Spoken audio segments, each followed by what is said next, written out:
Ahoy, hoy! Welcome to the teams. It's me, your regular host, Pominos, and back from his night of debauchery, picking up probably a dog, but I reckon he was actually 12 beers deep in a car park somewhere, drowning his sorrows. The great man, Dog. Well, you could see what was going to happen, couldn't you, on the weekend? But no, it was sad to miss, but you and Terry handled it very well. You guys, it's like you've done it before. Shout out to B-Dog in the way by the chat, new member. B-Dog, Dog. Dog, B-Dog. It's awesome, Pob. It's exciting. We're going over to West Coast. We did our team selection panel earlier in the week over on POM in Oz, and we had about 700 changes to the team, POM. So I'm excited to see what happens in real life. We did, yeah, because obviously it's quite a big thing. We've got the big Terrys in chat. We've got JS. Everyone's joining. Shout out, I forgot your name. There was a wonderful person in the chat who asked about what's Slack Dog's name last week. And yeah, can I just say, your name should be Lapdog, because that's what she thought I was saying. And that has made my week. Lapdog. Yes. I can't go on. I met her and her son at the footy, and she said, "Hello, Lapdog," and I said, "Oh, thank you for that." So it was very, very good. Shout out to a few people came up to me and said that they've enjoying the team show and enjoying the selection panel over on POM and Oz. So it's nice to know people are watching us, POM. It is, and thank you very much to that lady for giving you a new nickname. Indiana, are you referring to him playing halfback or listed on Carlton's website as a defender? I just want to dispel this myth now, because it has scared me how much panic it's caused. But what happens is Champions Data, right? What they do is every 4-week cycle, they check the GPS data, where the possessions are, and they have a rolling thing. Now, there's a reason. When you go on Stats Pro, click a player, you'll see blue, yellow, or green, or red, telling you if that stat is elite, okay, pants, sell the player. That is compared against what their classification is. General defender, key defender, XYZ. If that's wrong, you get warped figures. A bit like Lukosius 3 years ago, listed as a key defender, was playing forward, and 0.2 said he was elite for goal kicking. It's because his classification hadn't changed yet. So don't worry. That is just because he's played the last 2 games at halfback, which means he is over 50% midfield. So it should flip back. So hopefully that dispels the rest.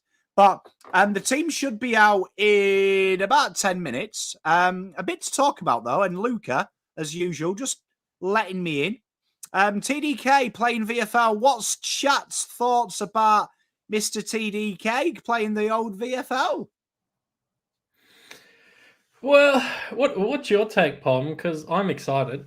Not because he's not in the team, but because it means Pito's going to be the number 1 ruck again, because I think he's a very good number 1 ruck, statistically speaking. But I don't know, does that mean the rumours are true that TDK was up to a bit of no good on the weekend, Pom? Well, I mean, I don't buy into it, to be fair, if he's had a beer. I mean, if he's had a beer, we can make jokes about it. I mean, I wrote a song already for TDK, which I won't get to use this week. But, I mean, I agree with Terry here. He's not in form. He's been a bit, to use the English phrase that we use up north, been a bit pish bucket, to be honest, is a good way to describe him. So it's probably a good place for him. He gets to be the number 1 ruck in VFL, work himself out. But I think it's been quite downplayed. If he has gone on the beers and broke the rule, bearing in mind of how we've played the last 2 weeks, and we look at the messaging from the club 2 weeks ago, their response was, don't worry, we've got dicked by Adelaide. But we spent $1 million on Penfolds. And then the week after, they get dicked by the Saints. And the next news is TDK's on the beers. I'd be worried, to be honest, if that is the culture of what we're professing. But He's a young man. If it is for that punishment, hopefully he learns his lesson. But let's be honest, form-wise, he should be out anyway. Agree 100%. Agree 100%. Riley Staraj has some very interesting comments in chat. That's all I'll say. I'm excited. Yeah, I want TDK to go back. He's not a best 22 player right now for us because he can't be the number one ruckman and he hasn't impacted forward of the ball. To be fair, not a lot of players impacted forward of the ball for us, but he probably just doesn't give us enough at the moment. So not against it. He won't be alone. Well, I don't think he should be alone. I think there should be a couple players come out of this side this week, a couple of more senior players. Let's see if that actually happens, Pom. But I would definitely there'd be a couple of guys, an Ed Kerno, a Zach Fisher, I'd be looking at very, very closely if I was the selection panel because they've not been good as well. It's funny. After 3 or 4 games in the season, Pom, after we beat Geelong, we were all happy and we were talking about how well it's all running, and then 2 losses in a row, and it's like, shit, we've not actually been that good, and our players aren't playing very well. Well, I've got a question after a little mini Pom rant because we love a mini Pom rant, right? But give me your number 1 player that has to be dropped, chat. Think about it while I have a rant. But you know what I think? This selection for me is going to tell me a fuck ton. And I'd love to know what your thoughts are. This is the second part of my first question of what this club's about. Because I feel at the moment there is an oozing sense of comfortability. An oozing sense of comfortability in the playing group, in the coaching panel, in the messaging from the club, even in the fan base. Because I've been here before, Carlton lose, sack the coach, everyone's jumped off the coach. Then everyone's blaming the fans, got into fan rivalry. Oh, you said they'd win by 30. As if people play. Do you know what I mean? People saying it. There's total dissension. And I'm telling you now, if it is what I think it is, that the ecosystem, the equilibrium in which we live in is fucked, right? Keep fighting with each other. You only make the flag further away because that's what they want. They want chaos in the fan base because then they can do daft shit things like, oh, we got Penfolds. Oh, it's all right. TDK signed a 2-year deal. We need to be together as a fan base. That is the most important thing at all. And really, if your mantra isn't winning a flag, fuck that off. You shouldn't be a fan. Should be the only goal. And how we get there is different. But as for players, for me, and I know Terry's in the audience, and I really apologise, Terry, I'm going to do this. But if Zach Fisher is in this side today, I don't know what I might do because I think there has to be a bare minimum 4 changes. And regardless of if you hate Dow and you don't think he is, that system requires players to be subservient, whether you're aggressive or not. And the players aren't subservient. The players are literally not even executing basics. And a footballer with half a brain can run backwards. A footballer with half a brain can play a zone.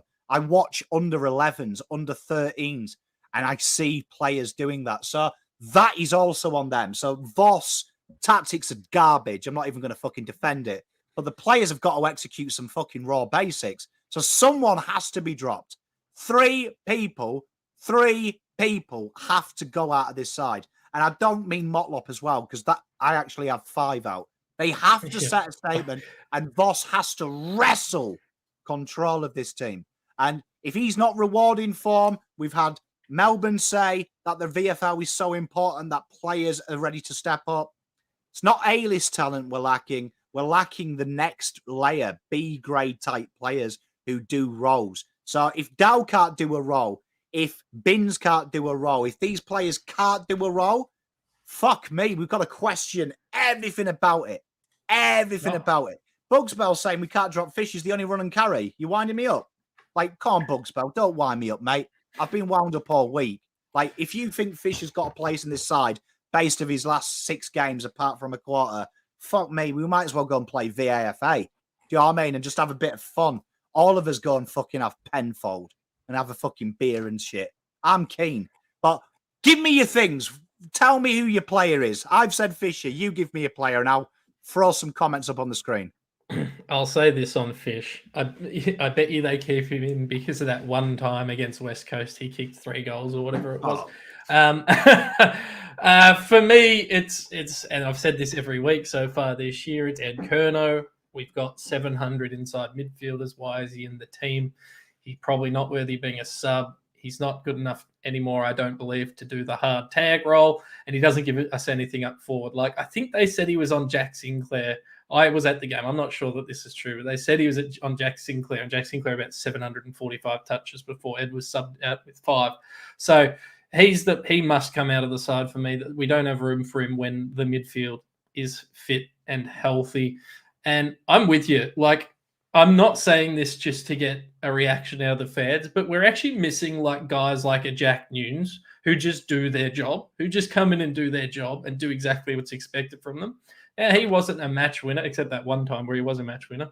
But he wasn't a match winner for us. But Pommy did his job, and he didn't, and he just did it. And his job was to run up and down the wing and try and kick the ball inside 50 and tackle people, and he just did it. Whereas there's a lot of guys at the moment lethargic or just taking the piss who are just they're just comfortable and they don't seem to be pushing. The top 6 guys in the team are still all very good, and that's fine. But it's the rest of the people who have to lift for us to be any good, and they're not lifting, and we're not any good. Mate, and you know what? There's one person here who's actually nailed it, actually. Where are you? Debbie. Debbie's nailed it. For me, you know your problems with Dow. Everyone's problems with Dow. Now, I remember watching him as a kid, and you know what? If anyone says, oh, Dow wasn't in my top 3 when I drafted, you're either making it up or you've got incredibly lucky, because there was not much splitting outside number 1, Cam Rayner, that year. There's not much splitting the rest of them. The other ones got to play a very easy role to negate what they were poor at. Great example, we've got him on our list, Adam Chera. Played halfback, his strength was kicking, but it allowed him to gain time and learn his role. My fear for Cowan is not a back pocket that defends. Cowan's best trait is in being offensive, getting over the top, overlapping, using his big kick. My fear is we keep playing him like this for prolonged periods of time when he doesn't get to go to the VFL and embrace his actual skill set, is you actually start to coach it out. Now, I remember doing an interview with Diesel on this very show, and that was before he was back with the club. Diesel was quite adamant that a lot of his natural skills had now become second-guessed because he'd played a ball-winning role as opposed to the role that he thrived on in juniors, which was playing as the second, third. So I like Debbie's comment there. I think that's a very intelligent comment, Debbie, and thank you for that. And I think all the names are pretty here. Fisher, Mackay's an interesting one. Now, I've copped a little bit of abuse about saying Mackay, but I genuinely think if Mackay does another one of his pissing about moments in the forward line, that's something that we need to look at, because I kind of agreed with Jonathan Brown. I'd love to know what fans think about Jonathan Brown's comments, but he looks like a guy now that I think the media and the fans talking about a drop punt have actually got inside his head. And he looks like he doesn't know which way he's going to go. So I really think, and I want to know what your thoughts are, Let Dog, because you're very intuitive, and fans, you're very intuitive. I have a theory. I think Harry playing centre-half forward this year, which is the way he's been played majority of the time, is bad for him. I think he needs to be full forward, nearest to the goal, right? And literally just make it easy for him, because I think Charlie's better going up the ground, and he's also got that ability to run off the mark and kick. I think get him in full forward, sit him there for a couple of games and say, we're going to find you, brother. We're going to find you. You just do your basics, kick snags all day. I actually think it's too hard for him, because he looks like he's thinking about 20 things. Yeah. It's a bit of a rob Peter to pay Paul situation, as all the footy commentators say, because I agree, I want him closer to goal. But because our lack of sort of high half forwards and lack of skilled high half forwards, they're really relying on him to be that relieving mark to try and get the ball forward of half, which we've really struggled with. So I agree that Curnow can do that, but Mackay's been really good in that space. So that's probably why they're playing him as that centre half forward, just so he can push up the ground and try and make something happen for us. But I'm with you. I'd much rather him close to goal. And it's kind of reminding me of Levi Casbolt. Remember, he had the yips for a couple of years there, and he had that one season where he kicked straight, but he had the yips and everyone was talking about it. It just builds and builds and builds on top of each other. It's an issue. It's definitely not one I'd drop because I don't think he gets anything from being dropped. I actually think he's one of those players where if you drop him, I don't think that's going to help the situation. I don't think he's going to necessarily go. He should go back and dominate, but I don't necessarily think he's the type of player that would learn from that. But I definitely think they should be playing up with his switching around with his positions for sure. See, I don't mind this from Shane, and I saw Shane, and Shane always comments, always good comments as well. I agree with Tony and Shane here, and I agree. Someone else made it as well about the VFL. I'm sorry, I've lost your comment. Chat is moving mental. But I actually think playing him in the VFL for 1 week, like this week, keeping him at home, getting him 6-7 goals in VFL, making it a little bit easier, could actually help his mentality. Because I think, and I'm a firm believer that you learn in seniors, but it's not the place you gain confidence because it's under the microscope. You know, if he kicks them behinds and they lose by 4 points in VFL, no one gives a fuck. But you do that, say this week, heaven forbid, I shouldn't put it out there, but example. Don't do it. No, but say he misses a shot and Carlton lose by 5, you'll remember that miss. And that'll fuck his confidence. So for me, I want to see that full forward. And Ari made a good point. If he played at full forward, we won't get to him. I'd hazard a guess that Carlton are more filthy. They aim at Mackay still now a lot more than Charlie. I think that would actually encourage them to go deep because Charlie's problem I have with him is he runs way too far for his leads. He does like a 40-meter run for the lead. So I just think put him there, it will force it to go deeper because that, honestly, we're about as deep as a kid's paddling pool, our entries, aren't we? Let's be honest.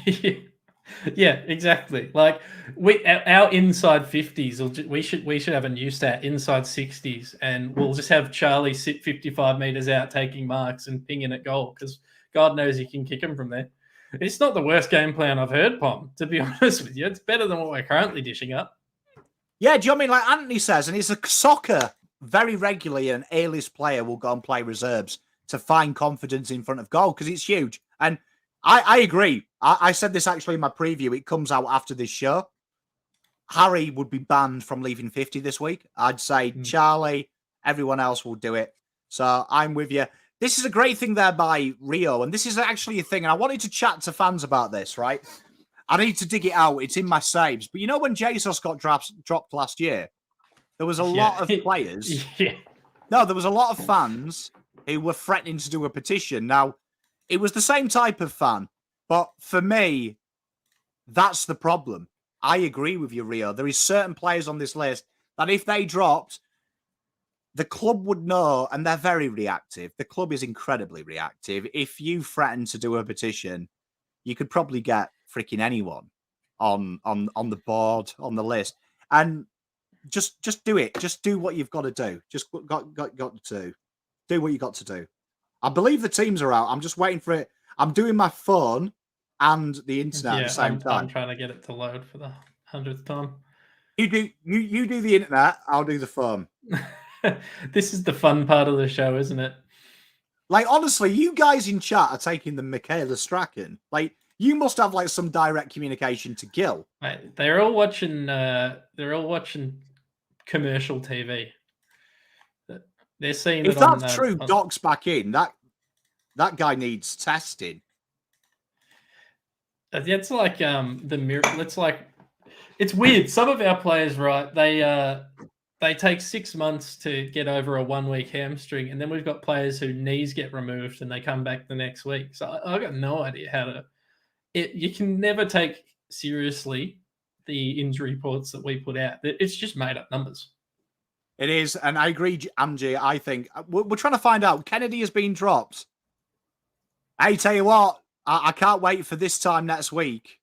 People going, Cherry's a defender, sack Voss. Who's been talking about that, Bomb? You can blame me. You like Docky's back, then the bloke is back. Oh, it's a lapdog, not black dog. What have you done, Pommy?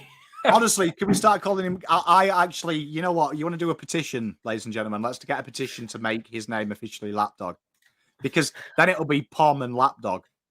We could do a little graphic of me sitting on your lap.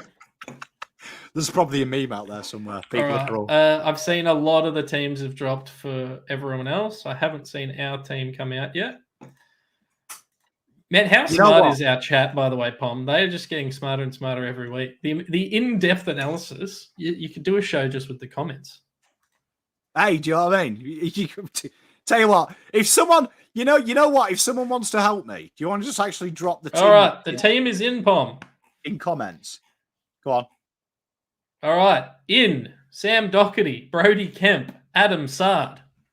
Out, Lockie Cowan, managed. Tick. Jesse Motlop, suspension. Matthew Kennedy and Lockie O'Brien. I'll go through the lineup as it appears on Carlton's website. In the back line, Nick Newman, Jacob Wiedering, Brody Kemp. Half back, Sam Doherty, Mitch McGovern, Adam Sard. Centre line, Sam Walsh, Patrick Cripps, Ollie Hollins. Half forward, Ed Curnow, Charlie Curnow, Jack Silvani. Forwards, Corey Durden, Harry Mackay, Zach Fisher. Followers, Mark Pitternet, George Hewitt, and Adam Chera. And on the bench, Blake Acres, Alex Chincotta, Josh Honey, Lewis Young, and the emergencies are Lockie Cowan, Tom DeConning, Lockie Fogarty, and Matthew Kennedy. Interesting emergencies, given they've already said, apparently, that Tom DeConning will play in the VFL, Pom. Well, I mean, that's very important that TDK is there, in my opinion. I'll tell you for why. Because we haven't had a good Carlton conspiracy for a while, to be honest. Yes, great. So love it. I am quite disappointed in chat. Chat, last year, you were very good at creating little Pom and little conspiracies. I am just going to put this on the bottom for you because I'm a very nice guy. Look, here we are. Look, this is the service you have here. Everything happens while it's happening. I don't know where I've saved it. But there you are. So Brody Kemp, interesting. Like that. Tall backline now. He's starting by that. Starting. So the return of Kempy. But interesting enough, no doubt. And Fisher's there. Not even on the emergencies. And no bins, which I'm sad about. You know what? Take your you get 2 minutes, right? Because I need to go and get something. But talk to me about it. All right, I'll talk to the chat. So a few people are asking why Josh Huddy's in there. I don't know the answer to that question, if I'm being honest with you. I'd suggest they're worried that they don't actually have any other available forwards who are healthy, although I would contest Lockie Fogarty or Matthew Kennedy could do that role. Maybe they just think he's doing enough for who he is, or maybe they think he's a player that will grow in confidence.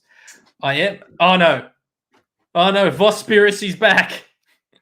God, telling you peeps, there has to be a conspiracy there. Tell you, has to be. I'm in. I'm in. So, Pom, I was just talking about Josh Honey, but I think it's more interesting the players that didn't come out of the team that aren't Josh Honey. I think he's an easy one to drop. He probably should have been dropped, but again, Ed Curnow, Zach Fisher. Maybe Zach Fisher they think will bounce back with Sard and Doherty in defence, so he could just play as a pure forward, rotating through the mids. But I don't know, Pom. I'm a little concerned, and are we worried about? We talk about half done or underdone players every week getting in the team. Doherty coming back and Sard coming back pretty quickly in a game against West Coast, travelling all the way to Perth is interesting.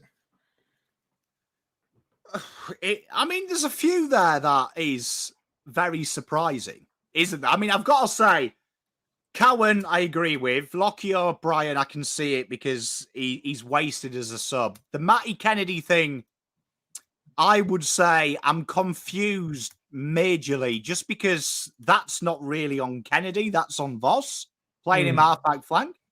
And then for Dog to come in is great. Like Doc, Sard, Kemp, really exciting ins. In a normal time. But I find that bizarre. Like I find Ed Kerno, I find bizarre. I think the fact that Brad Lloyd hinted high half forward has been an issue this year. Fisher, JSOS, and Honey, who played half forward last week, they are retained.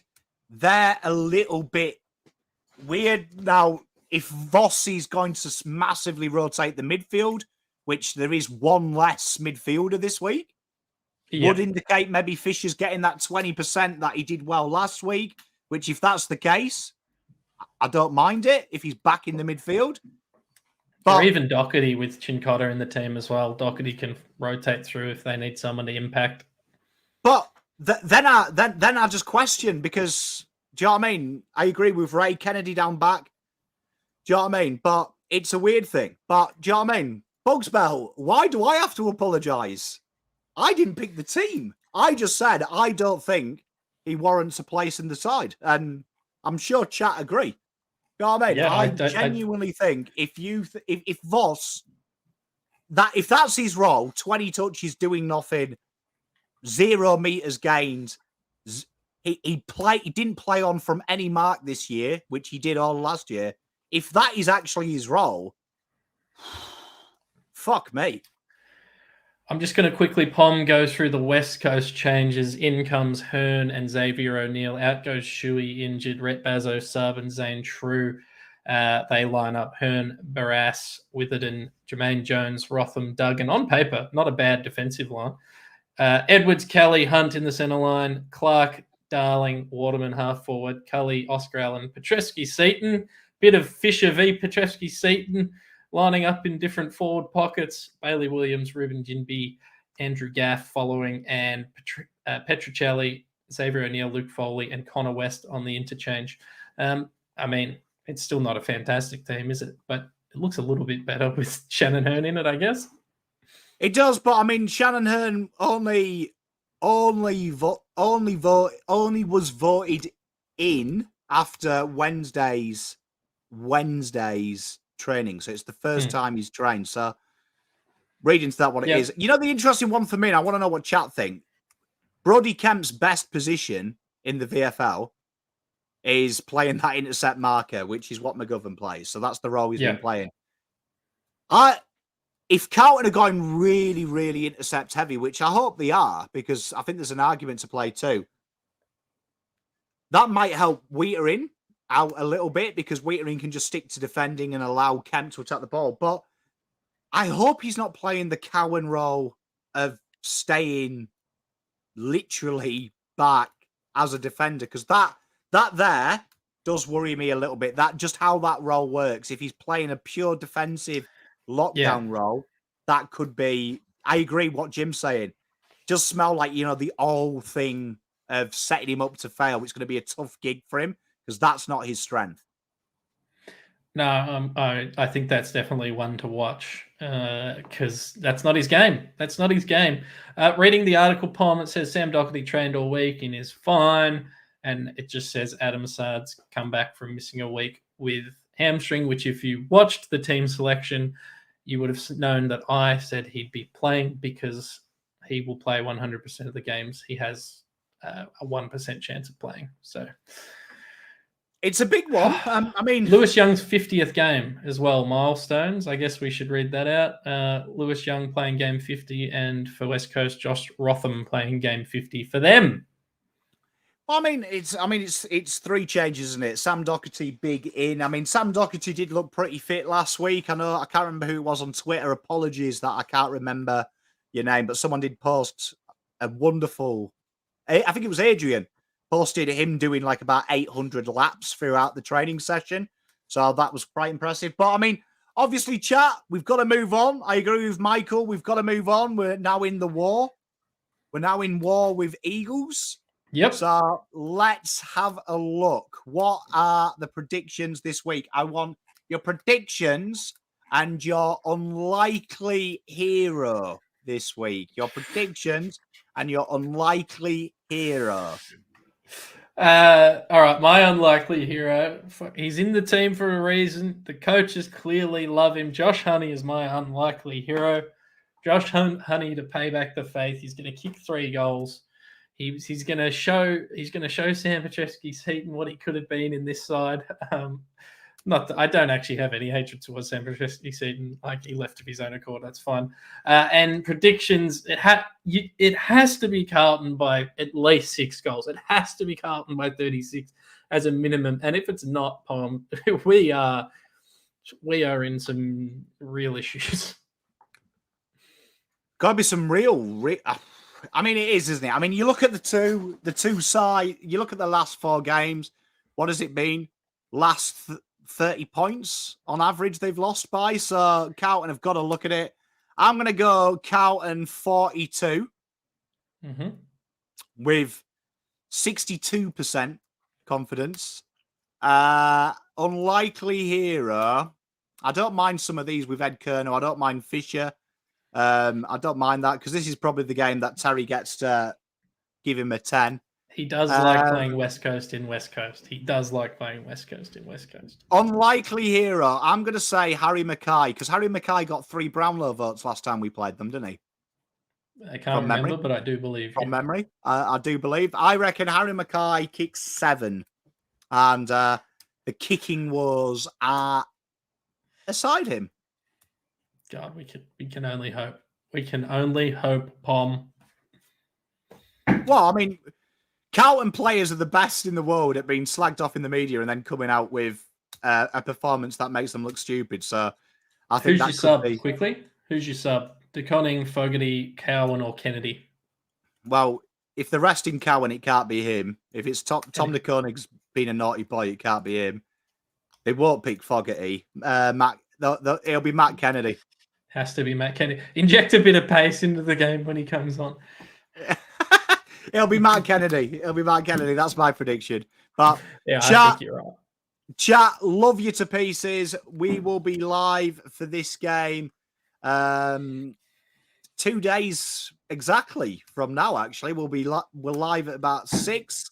So come and check it out. If you're not going to WA, if you are going to WA, fly safe. Look after yourself. Lek dog or lap dog, as always, it is a pleasure having you by my side. Chat, much love. Go Blues, and we'll see you next week.